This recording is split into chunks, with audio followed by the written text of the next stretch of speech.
Malt, barley, and sugar beets are two important crops to Montana and Wyoming farmers, and our economy as well. In this week, both crops were in the spotlight during a symposium hosted by the Mountain States Crop Education Association in Billings. Russell Nemitz tells us more in our Montana Ag Network feature.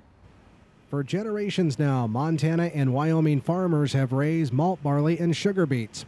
And a lot has changed here in the 21st century of how both crops are raised versus how our grand and even great-grandparents farmed.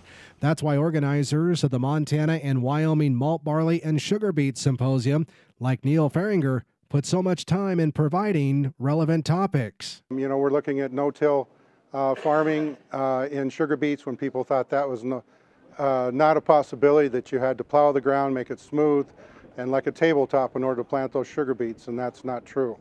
So there's opportunities to reverse our degradation of the soil and make it healthier. Farmers like Kim Nile of Forsyth, Montana, appreciate the symposium's information that's geared towards making them better farmers and staying in business. You know, we're not as isolated as we used to be with the internet and all that stuff now, but still, it's good to get it firsthand, and you can rub shoulders with the people doing the research and pick their brain one-on-one in addition to the formal presentation. So it's just a good forum to get the information out. Farringer says new precision agriculture technology is also helping growers, especially during times of low commodity prices. They spend a lot less time on the tractor, wearing out their tractors, using up diesel fuel.